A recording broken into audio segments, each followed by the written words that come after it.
Hello everyone, welcome to NE Assam. আশা কৰো সকলো নিশ্চয় ভালে আছে।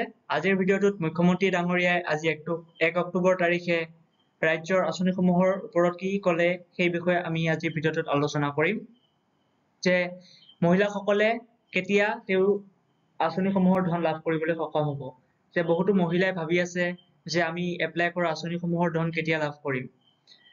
আজিৰ ভিডিঅ'টোত মুখ্যমন্ত্ৰী ডাঙৰীয়াই কি বক্তব্য দিলে আৰু কোনসকল মহিলাই এই ধন লাভ কৰিব, কোনসকল এই ধনৰ বাবে যোগ্য আৰু কোনসকল অযোগ্য এই বিষয়ে আমি আলোচনা কৰিম। তেখেতে কিনো ক'লে যে মুখ্যমন্ত্ৰী ডাঙৰীয়াই আজি জনাইছে যে অহা 7 অক্টোবৰৰ ভিতৰতে ৰাজ্যৰ মহিলাসকলে লাভ কৰিব 10,000কৈ টকা। সকলো মহিলাৰে একাউণ্টত সোমাব 10,000কৈ টকা। এতিয়া নিশ্চয় সকলোৱে ভাবিছে যে আমাৰ তাত সোমাবনে নাই, কাৰ তাত সোমাব, আমি এপ্লাই কৰিছিলো আমাৰ তাততো সোমাব লাগিছিল।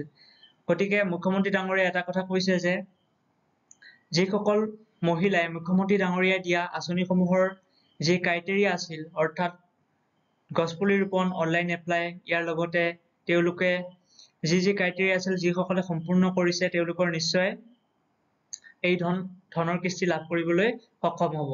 আৰু এটা কথা, যিসকল মহিলাৰ SMS কৰিছে, অৰ্থাৎ যিসকলে মেছেজটো পাইছে যে ধন সোমাব বা তেওঁলোকৰ অনলাইন এপ্লাই এপ্ৰুভ হৈছে, তেওঁলোকে নিশ্চয় এই ধন লাভ কৰিব। আৰু বহুতে ভাবিছে আমাৰতো মেছেজ অহা নাই, আমি লাভ কৰিম নে নাই। গতিকে এই ক্ষেত্ৰত চিন্তা কৰাৰ কোনো প্ৰয়োজন নাই।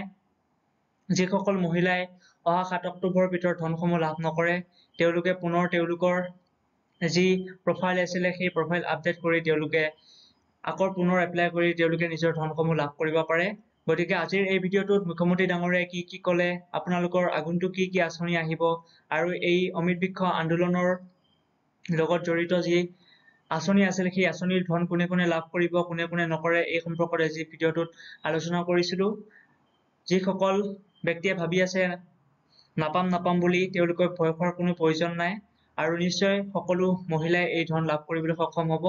আশা কৰো পূজাৰ আগতে সকলোৱে এই কিস্তিৰ ধন লাভ কৰিবলৈ সক্ষম হ'ব, যিহেতু মুখ্যমন্ত্ৰী ডাঙৰীয়াই আজি নিউজত কৈছে। গতিকে যিসকল মহিলাই এই ধন কিস্তি লাভ নকৰে তেওঁলোকে পুনৰ এপ্লাই কৰিব, তেওঁলোকে চিন্তা কৰাৰ কোনো প্ৰয়োজন নাই। মুখ্যমন্ত্ৰী ডাঙৰীয়াই কৈছে তেওঁলোকৰ চিন্তাৰ কোনো প্ৰয়োজন নাই। গতিকে আশা কৰো সকলোৱে নিশ্চয় এই নিউজটো পাই সুখী হৈছে আৰু নিশ্চয় পূজা সকলোৰে ভালে যাব আৰু আশা কৰো সকলোৱে নিশ্চয় এই ভিডিঅ'টো চাই ভাল পাইছে। Thank U.